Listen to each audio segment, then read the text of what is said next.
Hola, hola, bienvenidos a Ecos de la Tierra, el podcast donde exploraremos esta conexión tan profunda y a veces olvidada entre la humanidad y el mundo natural. Yo soy Paula García y me da muchísimo gusto acompañarlos en un nuevo episodio, lleno de reflexión, historias y aprendizajes sobre cómo convivimos con nuestro entorno. En el capítulo de hoy, titulado Comunidades y Naturaleza, un lazo en peligro, vamos a hablar de una relación que, aunque es vital para nuestra existencia, muchas veces pasa desapercibida, la relación entre las comunidades y la naturaleza. ¿Por qué? ¿Qué pasa cuando los pueblos indígenas, las comunidades rurales o incluso las grandes ciudades se enfrentan a los ecosistemas que los rodean? ¿Logramos convivir de forma armoniosa o estamos en una lucha constante entre el progreso y la conservación? Vamos a descubrirlo juntos, con ejemplos, reflexiones y algunas voces que nos invitan a mirar nuestro entorno desde otra perspectiva. Así que pónganse cómodos, respiren profundo y acompáñenos en este viaje sonoro por la Tierra, sus comunidades y sus ecos. No se despeguen, que esto apenas comienza.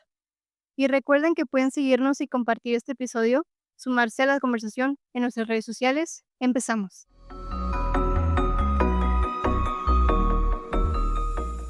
Seguimos aquí en Ecos de la Tierra, de la mano con su servidora Paula García y mi compañera Naylia Redondo. En la primera parte estuvimos platicando sobre la biodiversidad, qué es, por qué es tan importante y cómo forma parte de nuestra vida cotidiana, aunque a veces no lo notemos. Ahora, queremos ampliar un poquito más la mirada y reflexionar juntos. ¿Qué papel juegan las variables sociales en nuestras actitudes y comportamientos frente a la biodiversidad? ¿Por qué no solo se trata de cuidar plantas y animales, sino también de entender cómo nuestra cultura, educación, valores y costumbres, incluso la economía o los medios de comunicación influyen en la manera que nos relacionamos con la naturaleza? Para conversar sobre todo esto y aterrizarlo en ejemplos más concretos, hoy me acompaña Nalia Redondo, con quien vamos a analizar cómo los factores sociales pueden marcar la diferencia en la conservación del medio ambiente. ¿Qué tal, Nalia? Bienvenida. Hola, me da mucho gusto estar aquí. Para empezar este episodio, creo que es importante recordar que la biodiversidad no está aislada solo en la selva, sino que también en el desierto o en los arrecifes. Todo está conectado, también con lo que somos y con la manera en que vivimos como sociedad. Exacto, Nalia. Es decir, cuando hablamos de nuestras actitudes hacia la biodiversidad, no todo depende del conocimiento o de si nos gusta o no la naturaleza. También influyen variables sociales y personales. Por ejemplo, la edad, el género, el nivel socioeconómico y la educación marcan mucho la diferencia. Una persona joven que creció viendo documentales sobre el planeta o que tuvo educación ambiental en la escuela probablemente sea más consciente del impacto de sus acciones. Pero también hay un factor muy importante, la personalidad. Las personas con mayor apertura, empatía o sentido de responsabilidad suelen involucrarse más en causas ambientales. En cambio, quienes valoran más el dominio social, el poder o el beneficio económico inmediato tienden a restarle importancia al cuidado del entorno. Y eso se nota. Por ejemplo, en los hábitos de consumo, en la manera de relacionarse con los recursos naturales o incluso en cómo votan o participan en su comunidad. Claro, totalmente. Y eso se refleja muy claro en casos como el de la pesca. Por ejemplo, hay pescadores que se han sumado a proyectos de pesca sustentable, adoptando prácticas más cuidadosas para no afectar a especies, como la vaquita marina. Pero también están quienes sienten que estas medidas amenazan su forma de vida, su economía o su tradición familiar. Entonces, terminan resistiéndose al cambio. Y ahí vemos justo lo que mencionas. La actitud individual puede marcar la diferencia entre la supervivencia o la desaparición de una especie. Al final, la conservación no solo es un tema ambiental, sino también social y emocional. Tiene que ver en cómo percibimos el cambio y con lo que estamos dispuestos a ceder o adaptar. Y si nos pasamos al nivel individual, del nivel individual al nivel colectivo, el panorama se vuelve todavía más complejo. Aquí entran en juego las comunidades indígenas, las cooperativas rurales, los municipios, las escuelas y las organizaciones locales. Estos son los llamados actores colectivos, que tienen un papel clave, pues pueden impulsar la conservación cuando hay cooperación y confianza. O por el contrario, generar conflictos cuando predominan los intereses económicos o la lucha por el control de los recursos. Por ejemplo, Muchas veces surgen disputas por la propiedad de la tierra, el acceso al agua o los beneficios del turismo ecológico. Entonces, aunque todos compartan este mismo territorio, no siempre se comparte la misma visión sobre cómo cuidarlo. Exactamente. Y en medio de todo esto también entran otros actores, como la ONG, los científicos o incluso organismos internacionales que tratan de mediar entre los intereses locales y la conservación ambiental.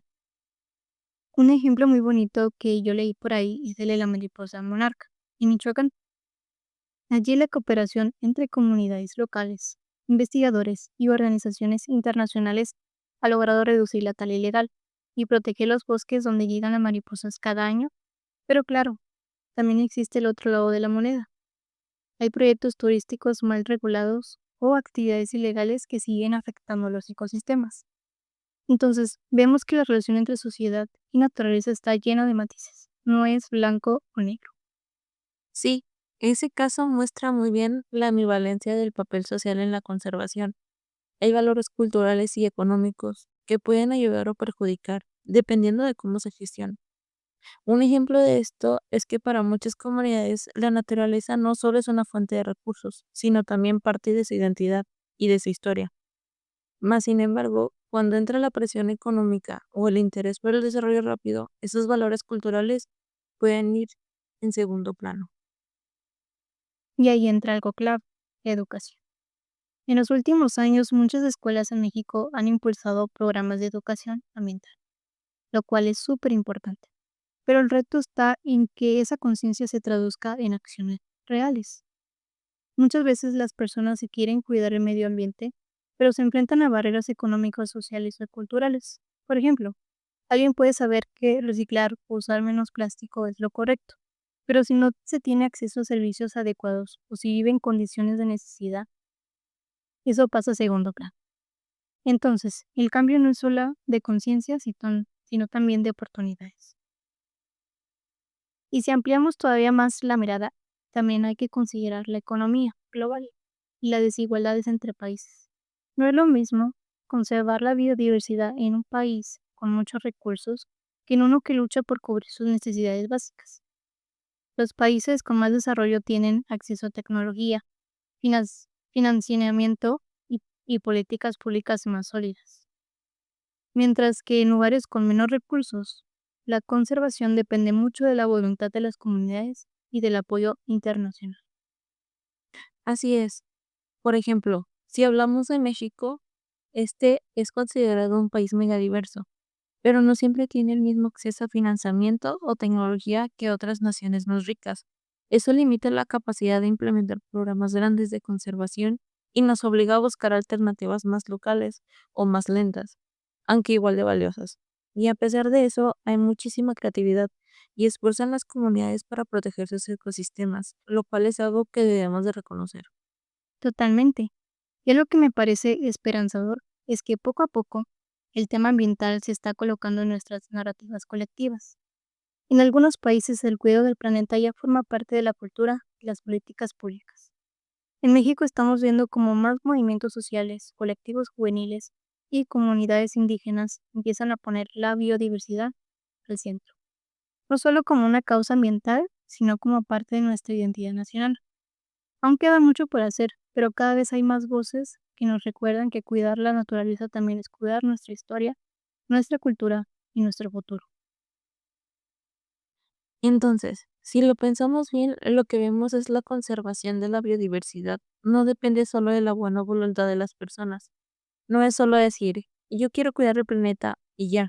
Es un proceso social muy complejo y multifactorial que ocurre en varios niveles, desde las acciones individuales, pasando por las comunidades y sus dinámicas, hasta llegar a las grandes estructuras económicas y políticas a nivel global. Todo esto está conectado y esa conexión es la que a veces olvidamos. Y justo ahí surge una pregunta muy interesante, Nelia. ¿Por qué solemos pensar que la biodiversidad solo tiene que ver con las selvas, los mares o los desiertos? A veces creemos que es un tema muy lejano, como si solo le importara a los científicos o a las comunidades rurales. Pero la verdad es que las comunidades urbanas también dependen directamente de la biodiversidad y además sufren mucho cuando ésta se pierde.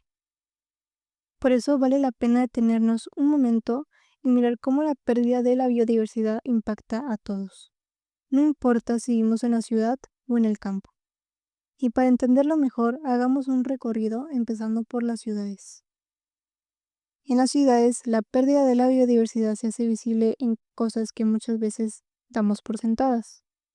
La reducción de áreas verdes, los parques convertidos en estacionamientos o el crecimiento de edificios que van desplazando árboles y aves locales. Todo esto genera un desequilibrio ecológico. Se incrementan el consumo de energía, de agua, de recursos, y eso provoca contaminación del aire y del suelo. Además, cuando perdemos la vegetación urbana, también perdemos sus beneficios naturales. Menos purificación del aire, menos regulación del ciclo del agua y más calor acumulado. Por eso ahora vemos olas de calor mucho más intensas y prolongadas en las ciudades. Y claro, más cemento y menos árboles haya, más vulnerabilidad se vuelve la población ante los efectos del cambio climático o los desastres naturales. Totalmente. Y esas alteraciones no solo afectan al ambiente, sino también a la salud humana. Cuando hay más contaminación y menos espacios naturales, aumentan los problemas respiratorios, las alergias, el estrés y hasta las afectaciones en la salud mental. La naturaleza tiene un papel muy importante en nuestro bienestar, aunque no siempre lo notemos. Pero además, la expansión urbana no se queda en las ciudades. Su influencia alcanza cada vez más a los pueblos indígenas y rurales, que enfrentan la presión de las compañías multinacionales, los proyectos extractivos o incluso los patrones de consumo, que se propagan por los medios de comunicación. Todo eso termina desplazando a las comunidades, quienes pierden sus territorios, su biodiversidad, sus medios tradicionales de vida. La pesca, la agricultura o la recolección es una cadena de impactos que va mucho más allá del entorno natural. Sí, tienes toda la razón. Y a grandes rasgos. Sabemos que los pueblos rurales o indígenas mantienen una conexión muy profunda con la naturaleza. Sus formas de vida, su cultura y su economía están directamente ligadas al entorno. Pero cuando esas prácticas se ven afectadas por la urbanización o la degradación ambiental, las consecuencias son enormes. Se reducen las especies locales, se contamina el agua y el suelo, y eso afecta directamente a la agricultura, el pastoreo y la producción de alimentos. Al perder sus medios de subsistencia, muchas familias se ven obligadas a migrar a las ciudades y lo que aumenta la desigualdad y rompe con la transmisión de saberes tradicionales. Es decir, la pérdida de la biodiversidad no solo implica perder especies, también estamos perdiendo cultura, identidad y formas sostenibles de convivencia con la tierra. Exacto.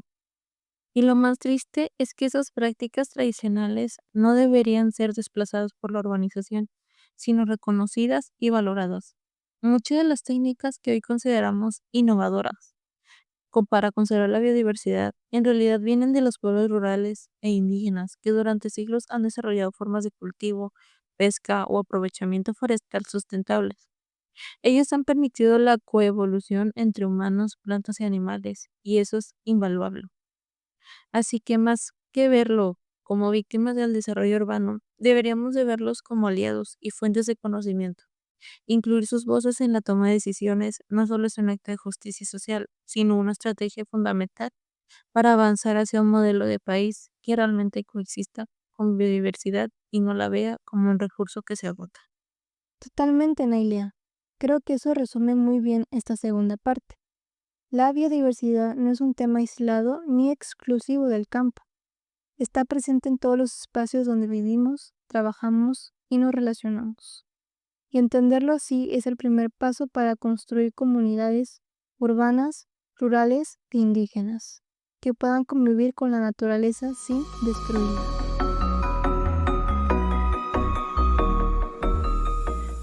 Y es así como llegamos al final de este episodio de Ecos de la Tierra. Esperemos que las historias, ideas y reflexiones que compartimos hoy los inspiren a mirar el mundo natural con otros ojos y a notar esos pequeños detalles que a veces pasamos por alto. Y sobre todo, a cuidar con más conciencia el entorno que nos rodea. En nuestro próximo y último episodio vamos a cerrar con un tema clave, la conciencia ecológica. Hablaremos de los movimientos sociales, del activismo ambiental y de cómo cada vez más personas, especialmente los jóvenes, están construyendo una nueva relación con la tierra, una conexión que puede inspirar a cambios reales y duraderos. Así que no se lo pierdan, porque será una conversación muy especial para cerrar este viaje que hemos compartido todos juntos.